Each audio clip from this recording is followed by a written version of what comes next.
होके मायूस यूं ना शाम की तरह ढलते रहिए। जिंदगी एक भोर है, हर रोज सूरज की तरह निकलते रहिए। एक ही पाँव पे खड़े रहोगे तो थक जाओगे, धीरे ही सही मगर चलते रहिए। हेलो दोस्तों, कैसे हो आप सभी लोग। मैं आशा करता हूँ कि आप सभी लोग रोज की तरह एकदम बढ़िया होंगे। और हमारी सब्जेक्ट फिजिक्स है। क्लास 11th जेई मेंस और नीट के लिए ये खास होने वाली है वीडियो। और आज का जो हमारा टॉपिक है, गुरुत्व के अधीन गति, यानी मोशन अंडर ग्रेविटी। और जो आज का वीडियो है हमारा, ये बहुत आसान होने वाला है। जिनको अभी जो लोग अभी पिछला लेक्चर नहीं देखे हो, यहाँ से देख सकते हैं। इसके लिए आपको बेसिक आपके क्लियर होने चाहिए, तो ये अच्छे से आपको समझ में आने वाला है आज का वीडियो।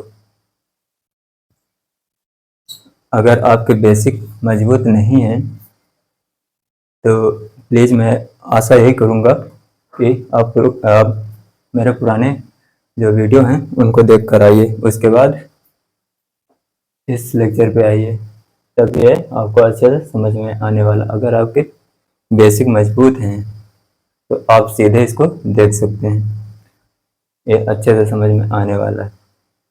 चलिए आज का वीडियो शुरू करते हैं।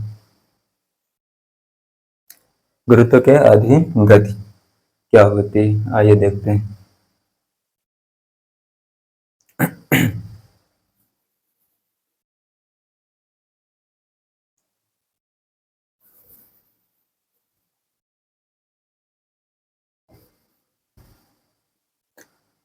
पहले हम इसके चिन्ह परिपाटी जान लेते हैं क्या होती है, उसके बाद आते हैं इस पे।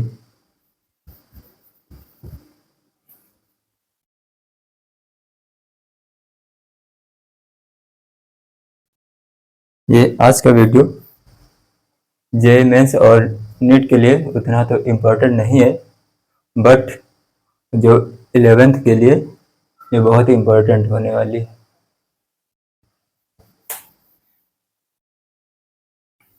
क्योंकि मेंस और नीट में यहाँ से क्वेश्चन बनने के चांस कम होते हैं। जो मेंस में बनने के चांस हैं क्वेश्चन के, वो हमने पहले करा दिए और आगे कराने वाले हैं, पर इस टॉपिक से ना के बराबर ही क्वेश्चन आते हैं। ये 11th के लिए इम्पोर्टेंट है।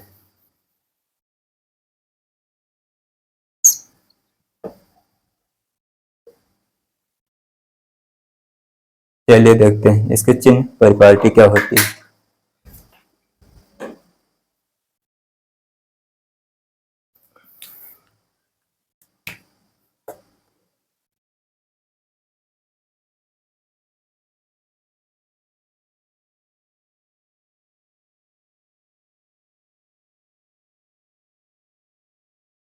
चिन्ह परिपाटी,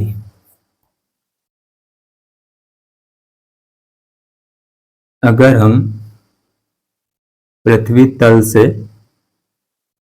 ऊपर की ओर जाते हैं तो उसके लिए जो हम चिन्ह लेंगे वो पॉजिटिव होगा हमारा। अगर हम नीचे की ओर आते हैं, पृथ्वी तल की ओर आते हैं, तो उसके लिए निगेटिव होगा।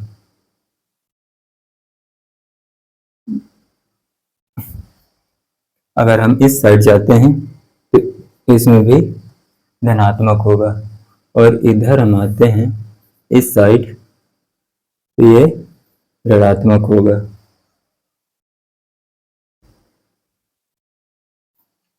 ये एक्स एक्सिस की डायरेक्शन है और ये वाई एक्सिस।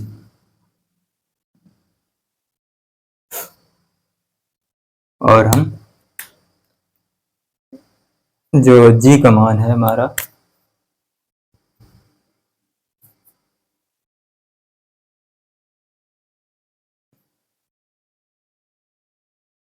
जो जे है हमेशा ये नीचे की ओर लगता है। ये चिन्ह बताता है कि नीचे की ओर जे लगता है। और जी का मान जो होता है वो होता है 9.81 मीटर पर सेकेंड। पर हम क्वेश्चन में इसको इतना नहीं लिखेंगे, उसमें हम इसका मान जो रखेंगे इसकी नियरेस्ट वैल्यू रख देंगे, तो होगा 10 रख लेंगे, जिससे हमारा जो क्वेश्चन है वो कैलकुलेट करने में आसानी होती है, कैलकुलेशन में आसान होता है फिर। मीटर पर सेकेंड स्क्वायर। और जो जी का मान है हमारा वो प्रत्येक जगह पे वो बराबर लगता है। क्वेश्चन में हम हवा का जो मान होगा उसको नगण्य मानकर चलेंगे। अगर क्वेश्चन में हवा की कोई बात नहीं की गई है तो हम उसकी जो जी का मान है उसका मान ये 10 ही लेकर चलेंगे।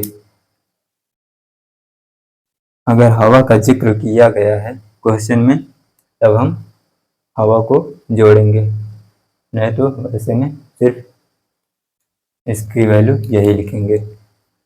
आइए देखते हैं।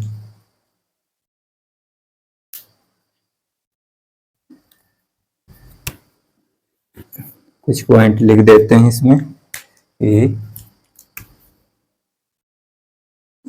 जी का जो मान है प्रत्येक जगह पर समान होता है।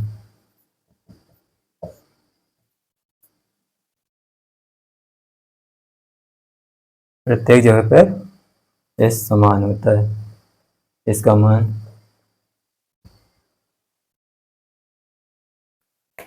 हम जो हवा का प्रभाव है उसको हम नगण्य मानकर चलेंगे।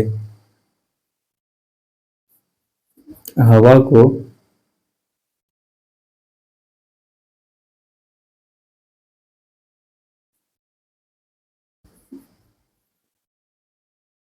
को नगण्य मानेंगे अगर क्वेश्चन में हवा का जिक्र नहीं किया गया है तो।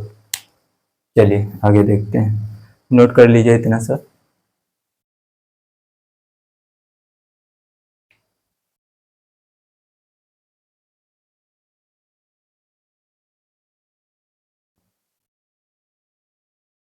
चलिए देखते हैं।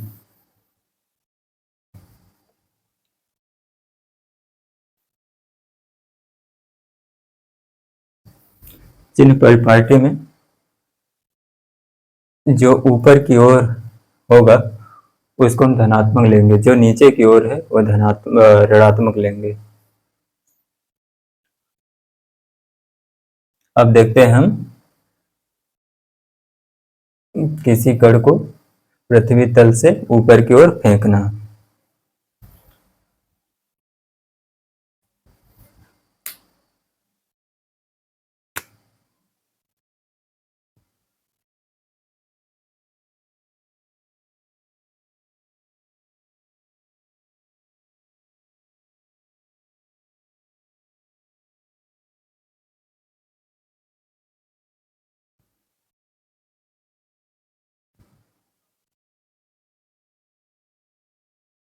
इसमें जो इम्पोर्टेंट होगा वो उड्डयन काल होगा और इसकी मैक्सिमम मैक्सिमम जो हाइट है, यही दो चीज इसमें इम्पोर्टेंट है कि उड्डयन काल कितना होगा, इसकी अधिकतम ऊंचाई क्या होगी, यही सब। आइए देखते हैं। किसी कण को ऊपर की ओर फेंकना, देखते हैं।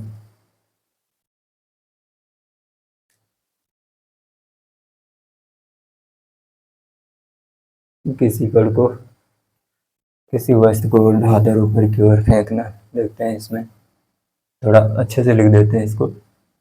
तो ज़्यादा अच्छा लगेगा।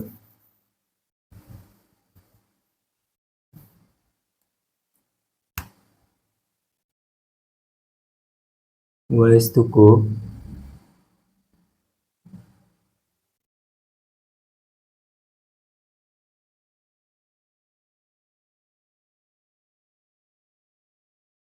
ऊर्ध्वाधर ऊपर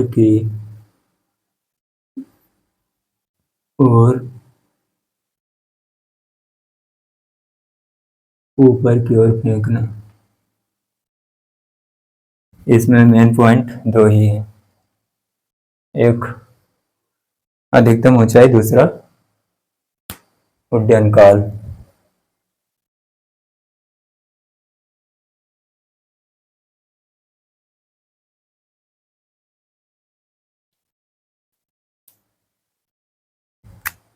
आइए देखते हैं, इसको बनाते हैं कुछ जैसे हमारी ये पृथ्वी तल है। अगर हम ये कोई कण है, इसको ऊपर की ओर फेंकेंगे, जिस रास्ते से माना यू वेग से ऊपर की ओर जा रहा है, इसको ए बिंदु मान लेते हैं। ये जिस रास्ते से ऊपर की ओर जा रहा है, ये उसी रास्ते से फिर से नीचे की ओर आएगा। ये कण जिस पथ से ऊपर की ओर जाएगा, उसी पथ से ये नीचे की ओर आएगा। इसका पथ चेंज नहीं होगा। समझाने के लिए हम इसको साइड से ले लेंगे।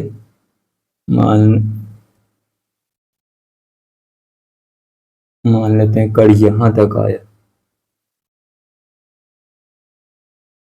और यहां से उसी पथ से ये मुड़ जाता है। समझाने के लिए हम इसको साइड से ले लेते हैं।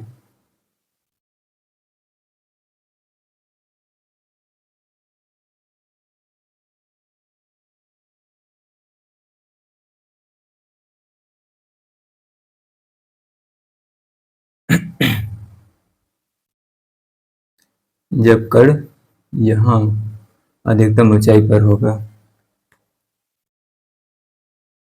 ये इसको ए मान लेते हैं और इसको बी मान लेते हैं और इसको सी मान लेते हैं। ये जिस वेग से ऊपर की ओर जाएगा, उसी वेग से फिर से नीचे की ओर आएगा। और जो अधिकतम ऊंचाई है, वहां पर इसका ये क्षण भर के लिए, कुछ क्षण के लिए इसका मान 0 हो जाता है। v इज इक्वल टू 0 हो जाता है। ये अधिकतम ऊंचाई हो जाएगी h मैक्सिमम।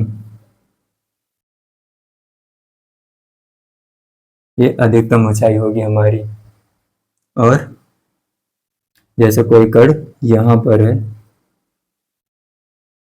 उसका वेग v है, और जब ये लौट कर वापस आएगा, तब भी ये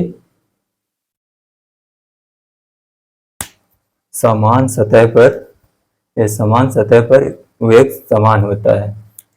जब ये लौट कर वापस आएगा, तब भी इसका वेग v होगा इस जगह पे, और जब ये नीचे आ जाएगा, उसका वेग u हो जाएगा।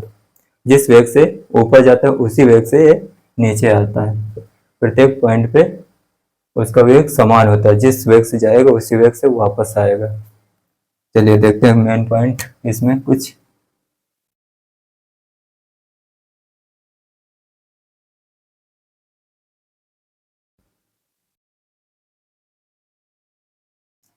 मेन पॉइंट जान लेते हैं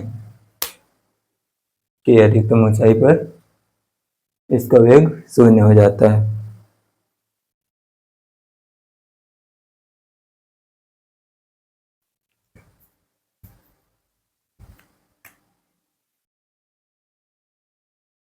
अधिकतम ऊंचाई पर वस्तु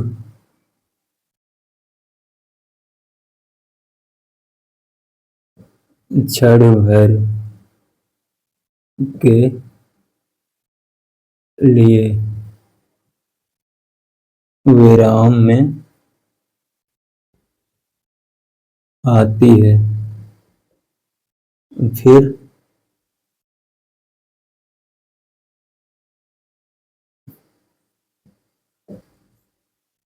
नीचे आने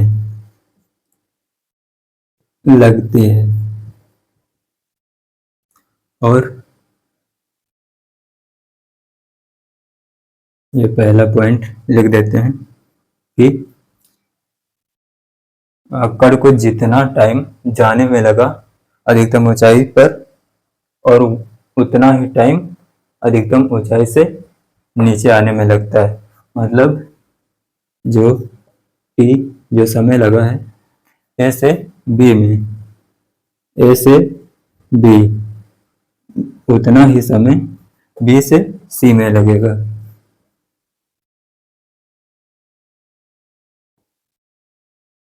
बी से सी में लगेगा, ये टाइम बराबर होंगे। और दूसरा जो पॉइंट होगा हमारा वो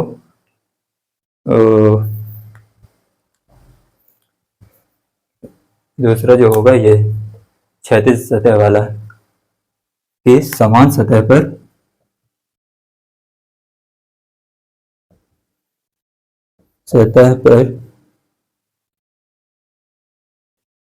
कण का वेग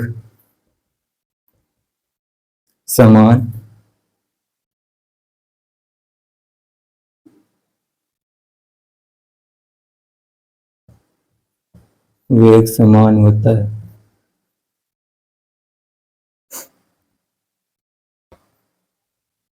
चलिए आगे देखते हैं कि हम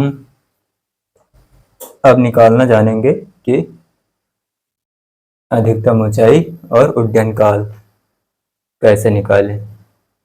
इसको नोट कर लीजिए, उसके बाद जानते हैं कि अधिकतम ऊंचाई और उड्डयन काल।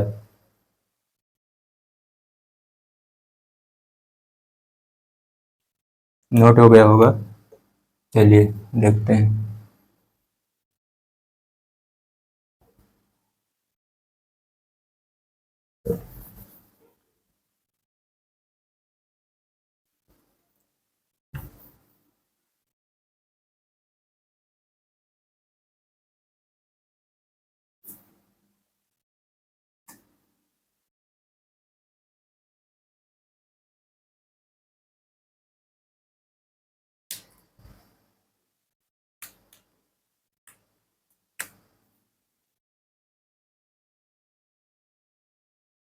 जो हमारे सवाल होंगे, सवाल जो होंगे वो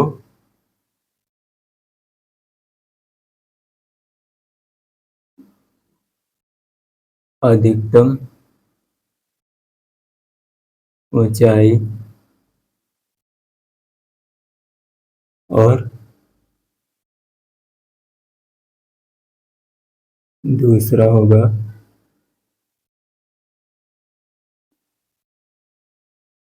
उड्डयन काल। यही तो होंगे। अधिकतम ऊंचाई पहले हम जान लेते हैं, उसके बाद उड्डयन काल की चर्चा करते हैं।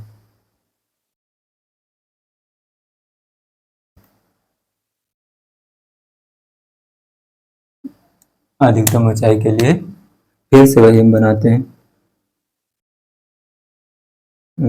इधर इधर देख लेते हैं। ये हमारा कण है, ये जिस वेग से जाता है उसी वेग से वापस आता है, जिस रास्ते से जाता है उसी रास्ते से वापस आता है। मान लेते हैं यहाँ तक पहुंचा, ये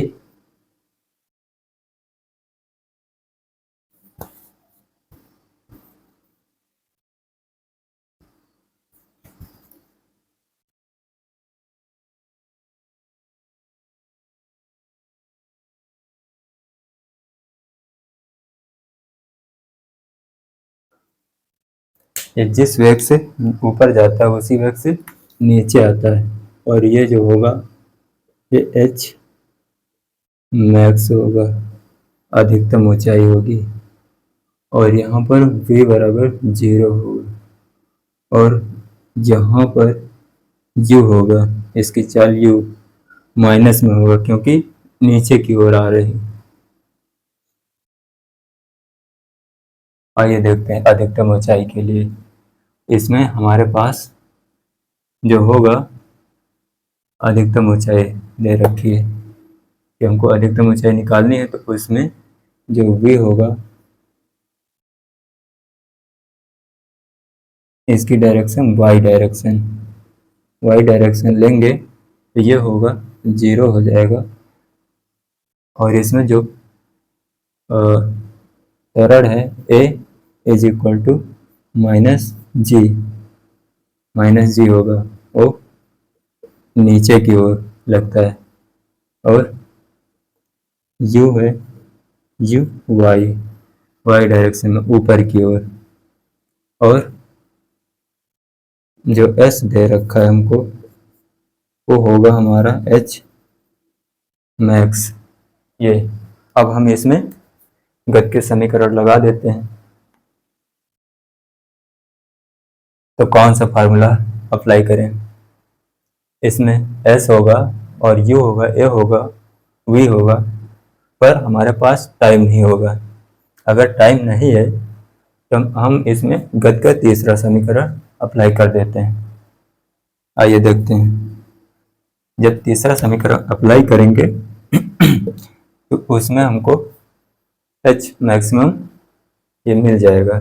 आइए देखते हैं गति का तीसरा समीकरण क्या होता है। v स्क्वायर बराबर u स्क्वायर प्लस 2as, यही होता है। चलिए देखिए v की जगह पर हम क्या रख लेते v। चलिए पहले एक समीकरण और बना लेते हैं। v square is equal to u कितना, u को हमने माना u y square plus 2a कितना है हमारे पास -g है क्योंकि चिन्ह के साथ हमको रखना है। और इंटू s कितना h मैक्सिमम ये होगा। अब हम इसमें वैल्यू रख देते हैं जिसकी वैल्यू जितनी है। v स्क्वायर हमारे पास v कितना है 0 दे रखा है, तो होगा 0 is equal to u y square plus ये होगा माइनस, क्योंकि माइनस का g है, -2g h मैक्सिमम। ये होगा हमको h मैक्सिमम निकालना है, तो इसके लिए हम इसको इसी जगह पे रखे रहने देंगे और 2g को हम उठाकर इस पार ले आएंगे। पहले इसको इस पार लाते हैं, इसके लिए ये होगा -u square y is equal to -2g h maximum. ये होगा 2g को हम इस पार भेज देते हैं और ये माइनस से माइनस कैंसिल हो जाएगा और इधर कर देते हैं, तो ये होगा h मैक्सिमम। ये होगा u y square upon 2g, यही होगा u स्क्वायर अपॉन ये 2g इधर आ जाएगा, ये होगा। इसे हमें सदियों तक याद रखना है और इसको अच्छे से लिख देते हैं। इसको यहाँ पे h maximum u square upon 2g, इसको अब नहीं भूलना, इसको याद रखना है, इसको याद रखना है। अब इसको नहीं भूलना क्योंकि ये हम इसको अब कैलकुलेट नहीं करेंगे, डायरेक्ट इसकी वैल्यू रख देंगे। हर जगह पे इसकी वैल्यू ही रखेंगे, ये इसको हमको डायरेक्ट याद रखना है। आइए देखते हैं उड्डयन काल। उड्डयन काल का मतलब कण कण का जो जाने में समय लगा और उतना ही समय आने में लगता है। जितना टाइम जाने में लगता है उतना टाइम कण को आने में लगता है। वही मतलब सीधे सीधे कण कितनी देर तक वह कण हमारा हवा में रहा, वही उड्डयन काल होता है। कण कितनी देर तक हवा में रहा, वही उड्डयन काल होता है। आइए देखते हैं। पहले हम हाफ इतना निकाल लेते हैं, उसके बाद फिर इतना निकाल लेंगे, उसके बाद दोनों को हम ऐड कर देंगे तो हमारा उड्डयन काल निकल आएगा। मतलब उड्डयन काल का मतलब T is equal to T कितना होगा, इसको मान लेते हैं A, ये होगा B और ये C, ये वापस आया, इसको C मान लेते हैं। A B plus T B C, ये हमारा उड्डयन काल होगा। अब उड्डयन काल निकालेंगे। टी ए बी पहले निकाल लेते हैं, उसके बाद टी बी सी निकाल लेंगे, उसके बाद दोनों को ऐड कर देंगे तो उड्डयन काल हमारा टाइम ऑफ फ्लाइट निकल आएगा।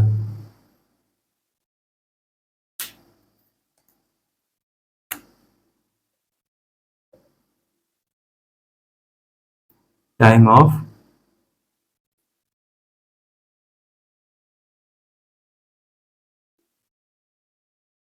ऑफ फ्लाइट ये हमारा होगा। तो हम निकाल लेते हैं। उसके लिए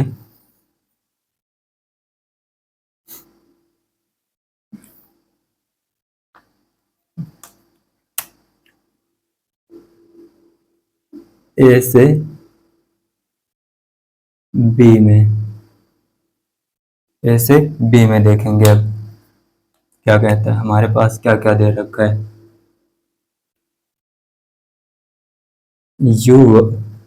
यू दे रखा है हमारे पास, यू वाई होगा और जी होगा, ए जो त्वरण होगा माइनस जी होगा नीचे की ओर और वी होगा,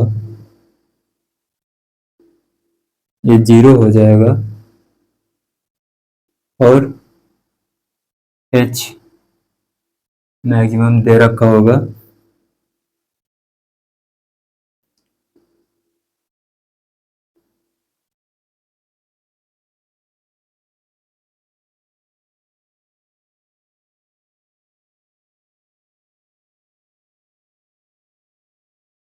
एस एच मैक्सिमम, और हमको टाइम निकालना है। तो टाइम के लिए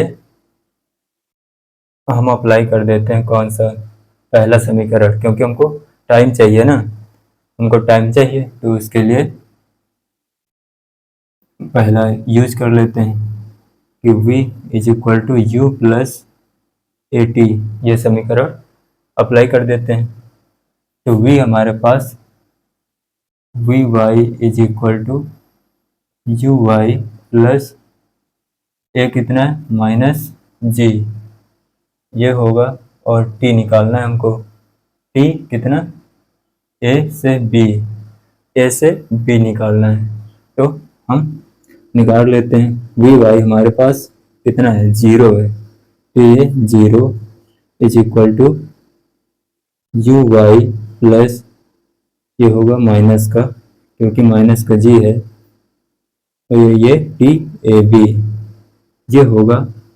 अब हम इसको इस पार लाते हैं तो यू वाई और इज इक्वल टू ये माइनस का होगा और ये minus G T A B, और ये माइनस से ये माइनस कटा और जी इसके नीचे आ जाएगा, तो यू वाई अपॉन जी, ये होगा टी ए बी, ये निकल कर आया, तो ये निकल कर आएगा तो U upon G is equal to T A B. इसको हमें सदियों तक याद रखना है, इसको याद रखना है।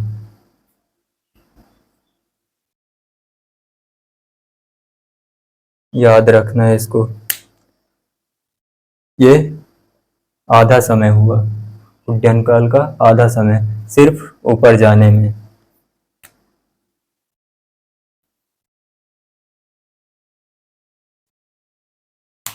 ये होगा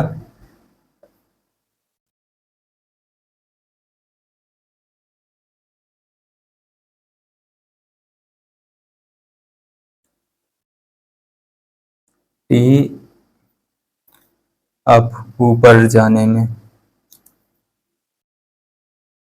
अप यू बाई जी, ये इतना। और इसी तरह हम निकालेंगे नीचे की ओर।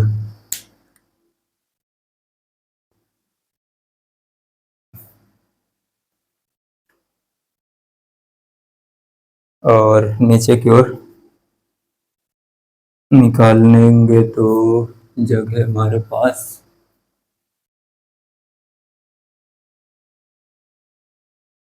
इधर देखते हैं फिर।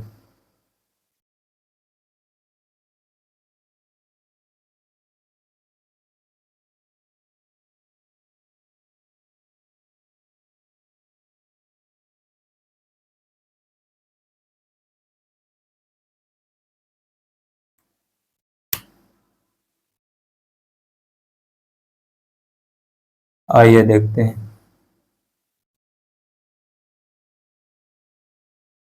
यहाँ पे देखिए, इतने में आ जाएगा, देखते हैं। नहीं आएगा तो अगले स्लाइड पर बताते हैं फिर। बी से सी में हमको उड्डयन काल निकालना है, टाइम निकालना है बी से सी में। बी से सी में जब निकालेंगे तो ये होगा, हमारे पास दे रखा होगा v होगा, जो प्रारंभिक वेग होगा हमारे पास,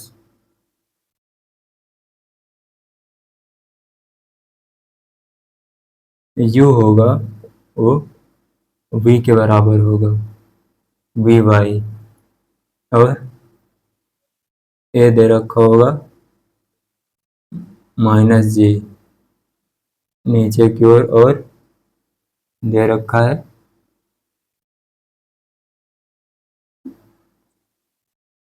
और अंतिम वेग v दे रखा है माइनस का u नीचे की ओर, क्योंकि आने में वेग उसका नीचे की ओर है इसलिए माइनस का होगा। और अब हमको टाइम निकालना है, चलिए अप्लाई कर देते हैं पहला समीकरण। v is equal to u plus A T से देखेंगे तो v हमारे पास जो होगा वो माइनस का u होगा।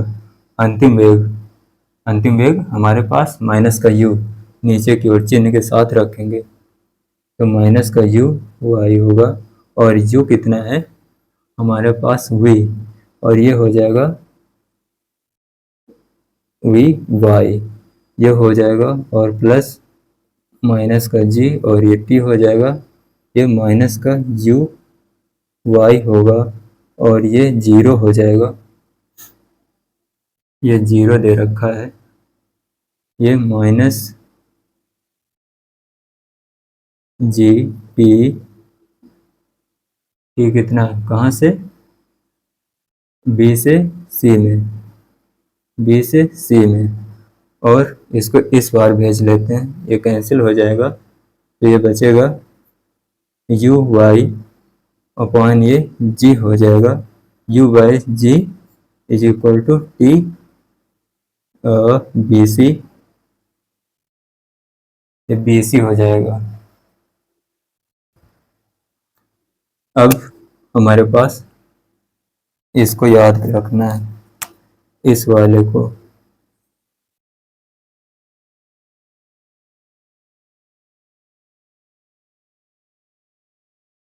याद रखना है इसको। अब हम उड्डयन काल यहाँ निकाल लेते हैं। और T A B plus T B C, यही होगा।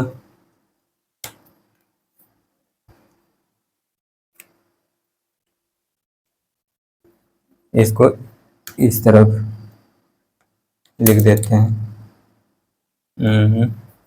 इधर ही देखते हैं।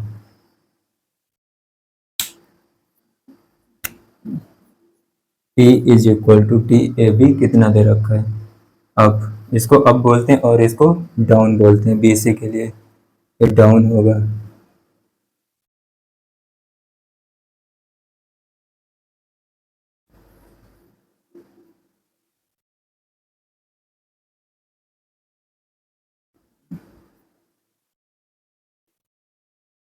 डाउनवर्ड, नीचे की ओर।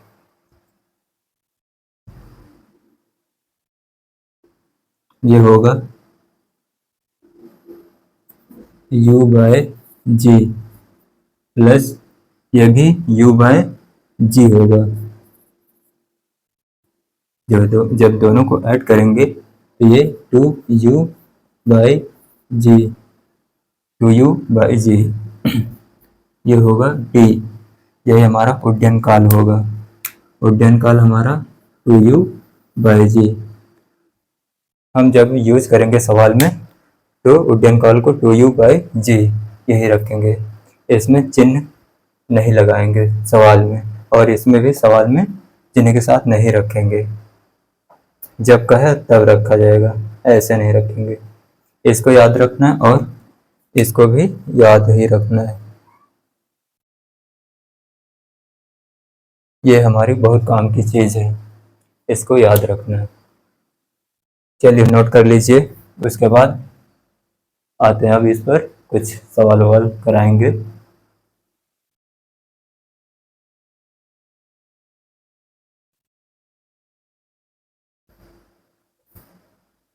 इसको अच्छे से समझना, नहीं तो आपके तोते उड़ जाएंगे। हमें अपने तोते नहीं उड़वाने, सवाल के तोते उड़ाने। नोट कर लीजिए इतना सा।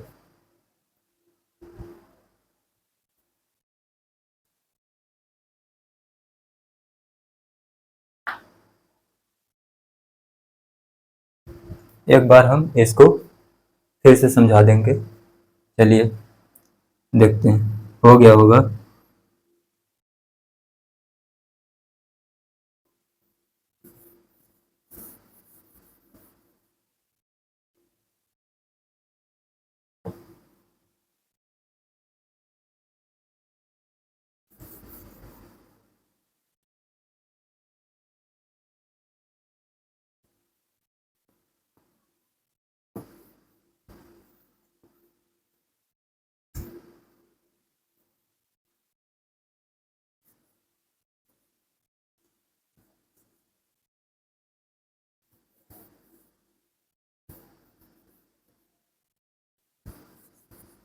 कण को ऊपर जाने में लगा समय, देखते हैं।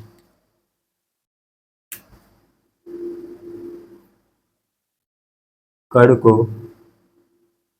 ऊपर जाने में लगा समय।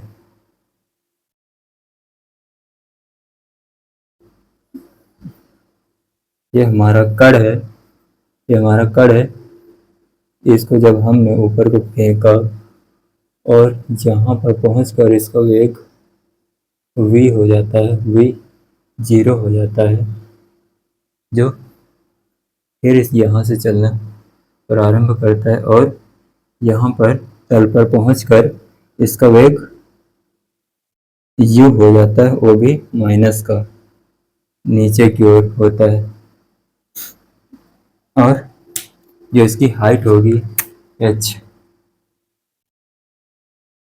ये अधिकतम ऊंचाई होगी हमारी यहाँ से यहाँ तक जाने में, और u वेग से ये चलना प्रारंभ करता है। हमको और समय निकालना है। समय के लिए हम यूज करते हैं जो g इसमें लगेगा वो नीचे की ओर लगेगा, ये होता है त्वरण। और हमारे पास दे रखा है v इज इक्वल टू 0 और a दे रखा है माइनस का g नीचे की ओर, और u दे रखा है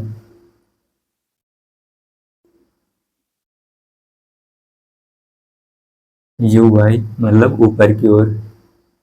बस ए से ये बी है, ए से कर्व को ऊपर जाने में, सिर्फ ऊपर जाने में लगा समय, मतलब ए से बी में, इधर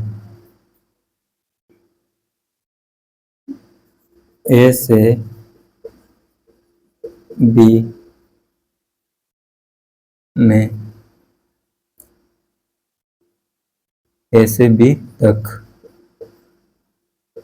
जाने में लगा समय, मतलब पी ए बी, ये होगा कितना, निकाल लेते हैं, v बराबर u प्लस ए टी से, तो ये होगा हमारे पास 0 हो जाएगा, और u कितना है, यू वाई प्लस माइनस जी, और टी ए बी ये होगा, और ये 0 है इस बार आएगा, minus U Y is equal to minus G T A B ये होगा, और ये माइनस से ये माइनस कट जाएगा, और टी ए बी जो होगा वो निकल कर आया हमारे पास यू आई अपॉन जी, ये निकल कर आया, तो टी, अब इसको अब बोलते हैं ऊपर की ओर, मतलब इसको याद रखने के लिए यू बाई जी, सिर्फ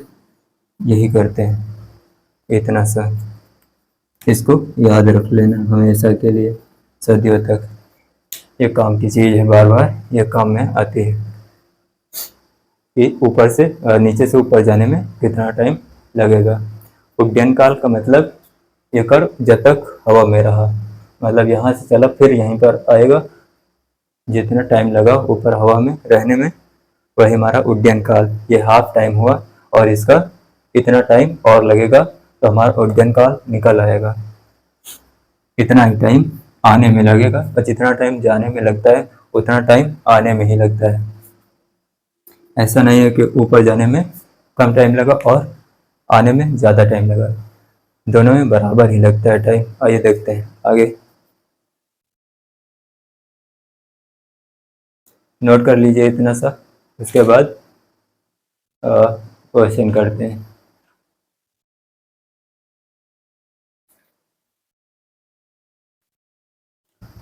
और यही ये भी बता दें, इधर का बी से इधर निकाल देते हैं,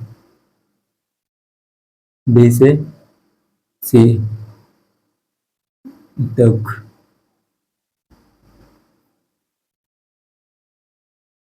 ऊपर से नीचे आने में, बी से सी तक का समय, जब कण नीचे आ रहा है। देखिए उसके लिए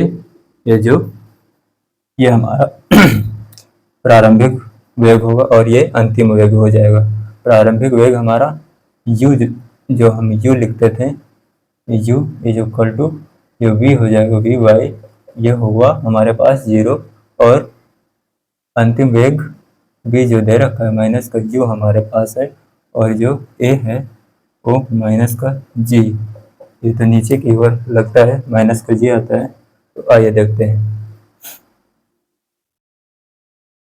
इसमें हमको समय निकालना है, मतलब टी बी सी निकालना है, टी बी सी के लिए ये होगा v बराबर u प्लस ए टी, वी हमारे पास दे रखा है माइनस का u is equal to U कितना दे रखा है v, मतलब 0 प्लस माइनस जी, और ये पी बी सी, ये माइनस का u हो जाएगा, और इधर is equal to minus G P B सी ये हुआ, और ये माइनस से ये कैंसिल, और ये हुआ u by g is equal to T B C, ये हुआ, इसको डाउनवर्ड बोलते हैं, t down is equal to u by ji.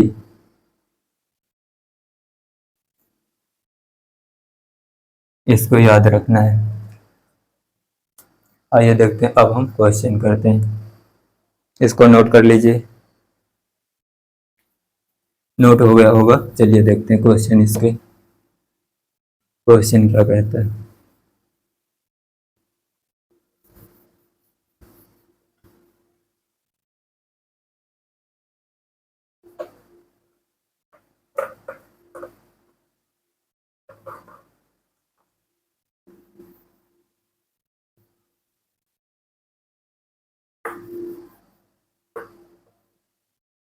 Question,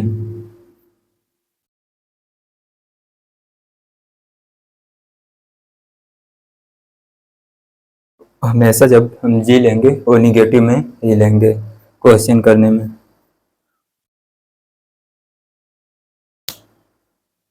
जैसे क्वेश्चन हमारा,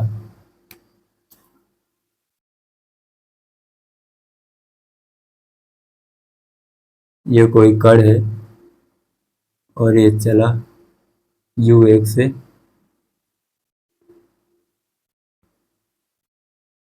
u बराबर 60 मीटर पर सेकंड दे रखा है।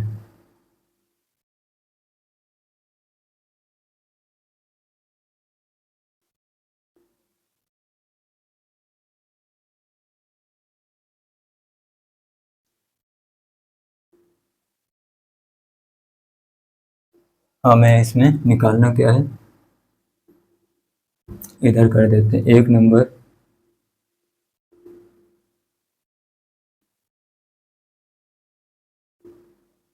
अधिकतम ऊंचाई, दूसरा उड्डयन काल, तीसरा तीसरा जो होगा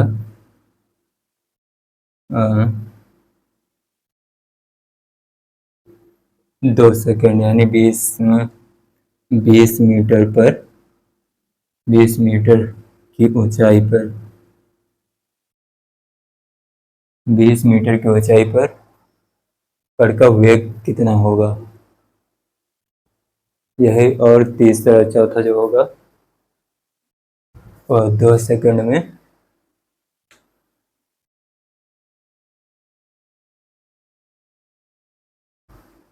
2 सेकंड में कण कहाँ पर होगा, ये देखते हैं।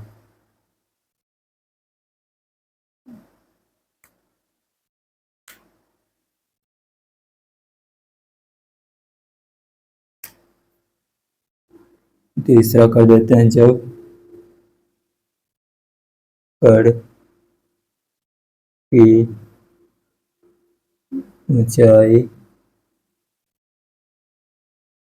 h बराबर 20 मीटर, तब कण का समय होगा। और चौथा चौथा क्या होगा,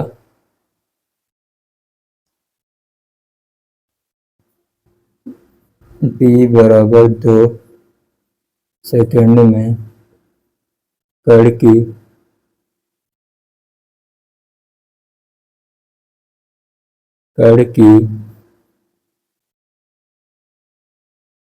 ऊंचाई। ये 4 सवाल। आइए देखते हैं ये 4 सवाल को। एक सवाल में 4 सवाल हो गए। अब देखते हैं पहला सवाल हम करते हैं। अब उसके लिए हम डायरेक्ट सूत्र का यूज करेंगे। जैसे पहले के लिए h मैक्सिमम कह रहा है, तो उसके लिए सूत्र क्या होता था, 2u/g, 2u/g होता था कि u² / 2g होता है। 2u/g ये टाइम ऑफ फ्लाइट के लिए होता है, उड्डयन काल होता है, क्योंकि u plus g plus u/g इनको ऐड करेंगे 2u/g, ये होगा, तो ये हमारा उड्डयन काल हुआ। और जो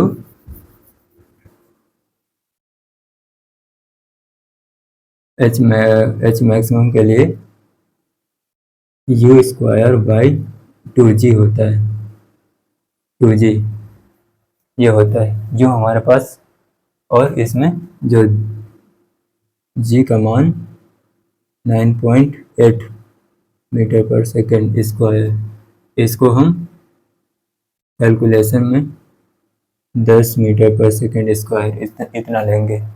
आइए देखते हैं। एच मैक्सिमम यू कितना दे रखा हमारे पास, 60 इंटू 60 अपॉन 2 इंटू 10 ये दे रखा है। कैलकुलेशन में हम जी का मान सिर्फ 10 लिखेंगे, माइनस का नहीं लगाएंगे। ये 0 से ये 0 कटा और ये होगा 36 0, ये 2 से ये कटा और यह होगा 180। ये 180 मतलब एच मैक्सिमम। अभी तुमको 4 सवाल करने हैं, 4 सवाल इसमें आ जाएंगे, नहीं आ पाएंगे।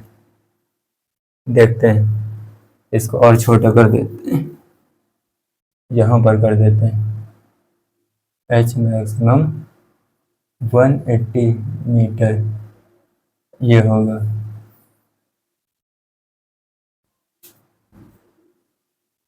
और दूसरा उड्डयन काल, उड्डयन काल के लिए हमारे पास जो टी होता था वो 2u/g ये होता था, तो हम इसमें निकाल लेते हैं। t is equal to 2, U हमारे पास दे रखा है 60 इंटू जी का मान 10 ये होता है, ये कटा ये हो जाएगा 12 सेकेंड। जो हमारे पास एक टाइम निकल कर आया, उड्डयन काल कितनी देर कर हवा में रहा, वो निकल कर आया 12 सेकंड, मतलब 12 सेकंड कण हमारा हवा में रहा। ये हमारा दूसरा हुआ। और तीसरा देखते हैं इधर।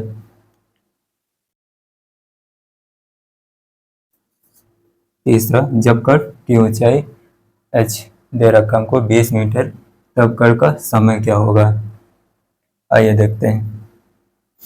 मतलब h दे रखा है हमको, हमें कौन सा समीकरण अप्लाई करना चाहिए जिसमें हमको टाइम मिले, समय मिल जाए, और h दे रखा है मतलब उसका विस्थापन दे रखा है, दूरी दे रखी है विस्थापन, और उसके लिए हम दूसरा समीकरण अप्लाई करेंगे क्योंकि उसी में हमको टाइम मिलेगा और विस्थापन उसी में होता है। हाइट हमारे पास दे रखी है 20 मीटर, तो उसके लिए होता है s बराबर ut plus half AT square, यही होता है। s हमारे पास दे रखा है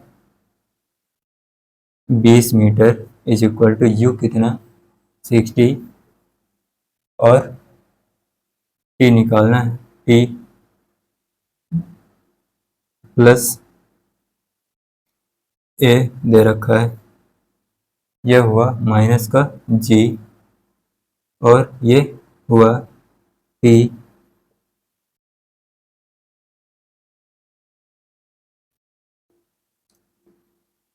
ये हुआ t स्क्वायर, और g का मान भी रख देते हैं 20 is equal to 60t plus 2, ये होगा माइनस का और into 10t square into T square, ये 2 से ये कटा, ये 5 बचा। अब इधर से हम 5 कॉमन ले लेते हैं, तो ये कट जाएगा, तो ये बचेगा 4 इज इक्वल टू, ये होगा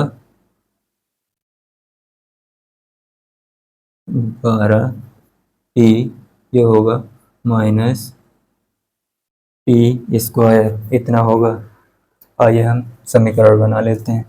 इसका समीकरण जो होगा टी स्क्वायर माइनस 12t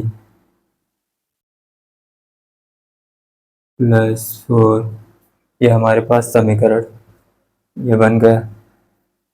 आपने द्विघात समीकरण पढ़ा होगा, 9th और 10th क्लास में द्विघात समीकरण पढ़ा होगा, तो आपको पता होगा कि कैसे हल करते हैं।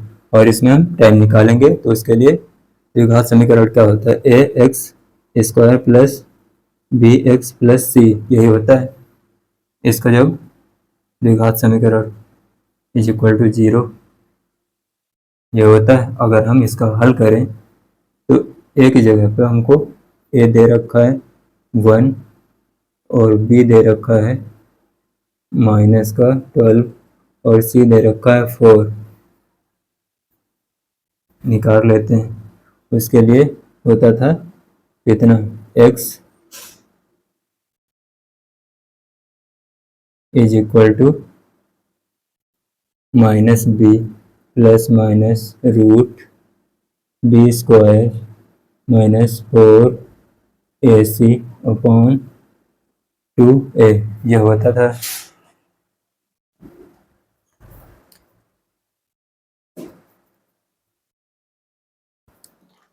इंक डालने कुछ,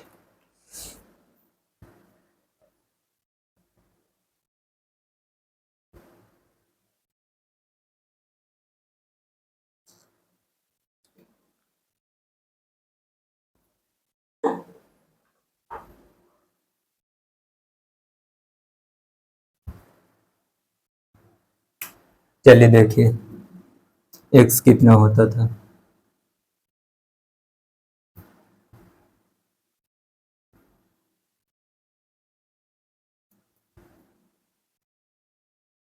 और हमें t निकालना है। जब t निकालेंगे तो माइनस का b और माइनस b दे रखा है, माइनस का b, ये हो जाएगा 12 माइनस रूट बी स्क्वायर मतलब 144 माइनस 4, ये कितना 1 और सी 4 दे रखा है 4, ये हुआ 2, ए 1 दे रखा है तो इतना हुआ।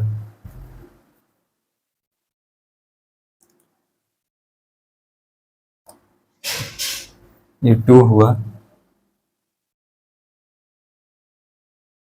और इधर निकाल लेते हैं, t होगा 12 माइनस 16, एक घटेगा रूट आएगा 128, यानी 14 से 6 गए 8 2 8, इतना होगा 128 अपॉन 2, ये होगा, ये माइनस का, और ये t1 हुआ और t2 जो निकल कर आएगा 12 प्लस 128 अपॉन 2, ये निकल कर आया t1 t2, ये हमारा निकल कर आया जब कण 20 मीटर की ऊंचाई पर हो। मतलब आप समझिए, ये भी बहुत इम्पोर्टेंट है। आइए देखते हैं, ये कण जब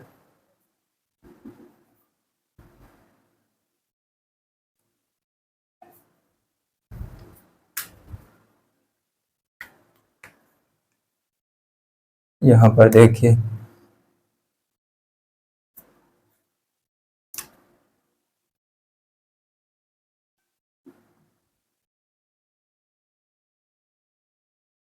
इम्पोर्टेंट पॉइंट क्या है, ये टाइम दे रखा है जब कण 20 मीटर की ऊंचाई पर है, और ये टाइम जो बढ़ा है प्लस का लगा है, ये टाइम इतना घटा है और ये टाइम इतना बढ़ा है। जो बढ़ा टाइम है वो जब कण ये पृथ्वी तल से ये 20 मीटर की ऊंचाई पर, मान लेते हैं कण यहाँ पर है, जो हाइट दे रखी है हमारी ये 20 मीटर दे रखी है।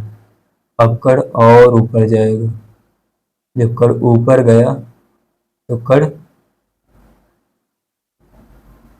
जब मुड़कर आया है, ऊपर से जब कण आया नीचे की ओर, यहाँ पर जो टाइम लगा प्लस का हुआ, ये जो प्लस का हुआ, ये तो 20 मीटर पर ये जाने में टाइम लगा, और जो ऊपर से वापस हुआ तब ये 20 मीटर की ऊंचाई पर ये दूसरा टाइम जो प्लस का हुआ, ये टाइम इतना बढ़ गया, ये बढ़ा हुआ टाइम है।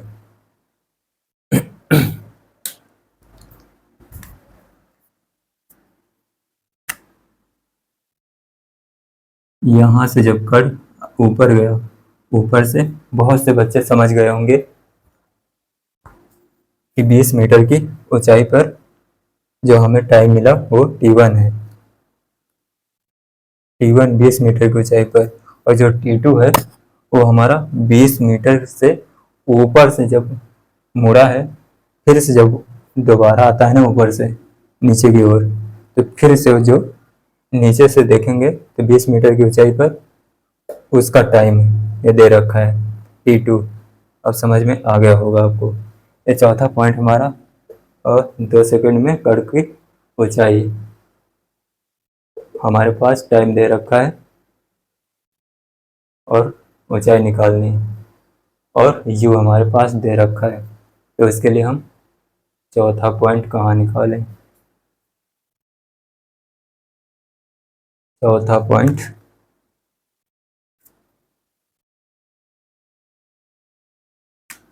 आइए देखते हैं।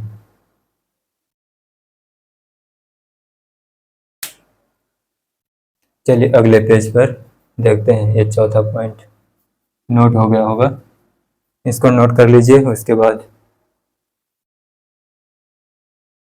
चलिए देखते हैं चौथा पॉइंट क्या होता है। उसके लिए हम इस वाले को मिटा देते हैं, इरेज करते हैं इसको।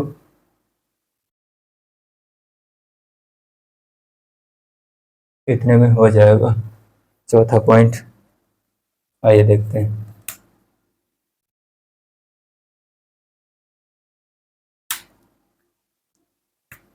2 सेकंड में कण की ऊंचाई, मतलब हमको h निकालना है, u दे रखा है।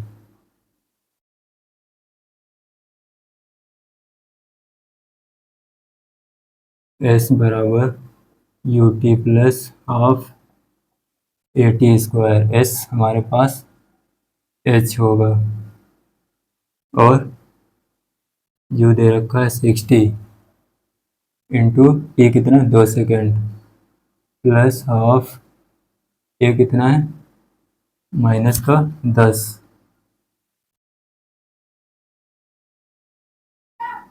10 इंटू टी कितना है 2 इंटू 2 दे रखा है।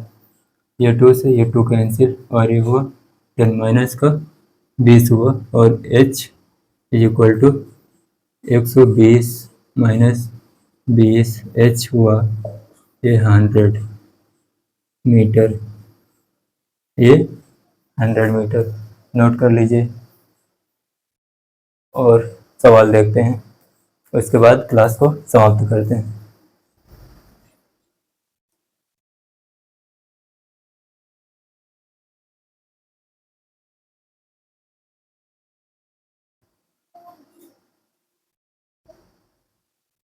नोट हो गया होगा, चलिए देखिए।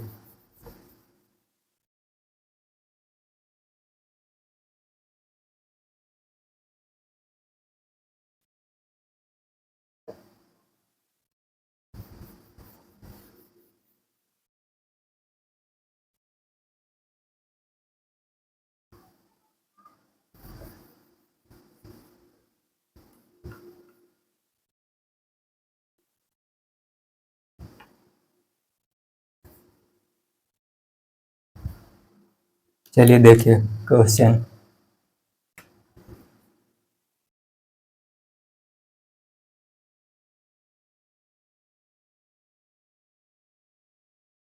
एक वस्तु को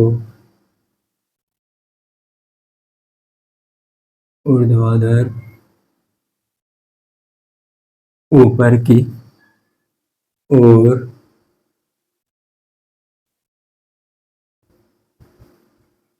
फेंकी जाती है।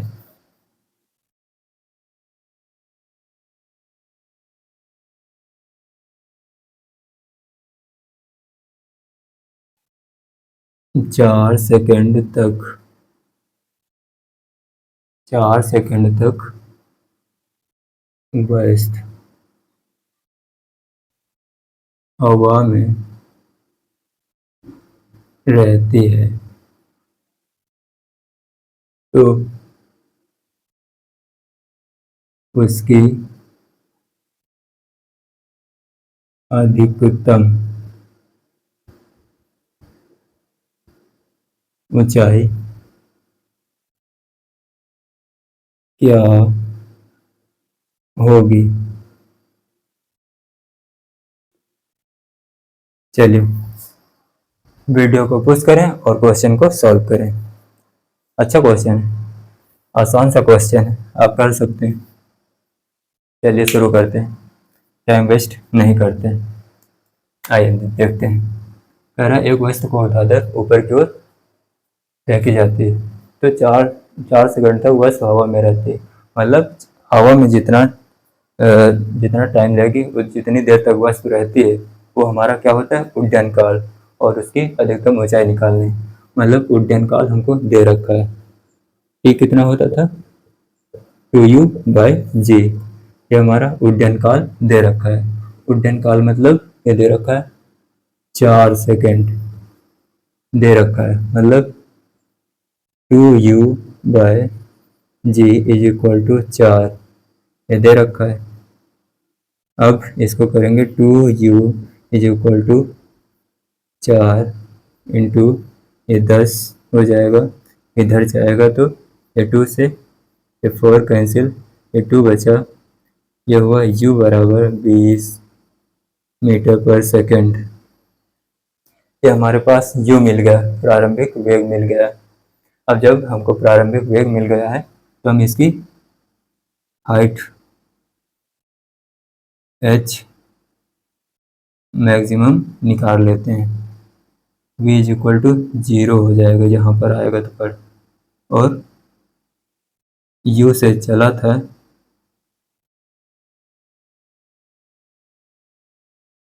u is equal to 20 metre ऊपर चला था। तो हमें h मैक्सिमम निकालना है। उसके लिए हमारे पास टाइम तो है नहीं, टाइम तो हम इसमें अप्लाई कर चुके हैं, पर अब हमारे पास टाइम नहीं बचा। उसके लिए h मैक्सिमम निकालने के लिए क्या होता था, अब फार्मूले सीधा अप्लाई कर सकते हैं, या फिर वही गति का तीसरा समीकरण यूज करें तो मिल जाएगा। h मैक्सिमम हम डायरेक्ट फार्मूला अप्लाई करते हैं। इसके लिए होता था u²/2g। ये होता था u स्क्वायर कितना, u हमारे पास दे रखा है 20 इंटू 20, यह हुआ 2 इंटू 10, ये 0 से 0 कटा, ये 2 से 2 उड़ा, तो ये हुआ 20 मीटर। जो हमारे पास h मैक्सिमम निकल कर आया वो 20 मीटर। नोट कर लीजिए, आसान सा क्वेश्चन। चलिए आज का वीडियो यहीं पर समाप्त करते हैं। Thank you for all, take care.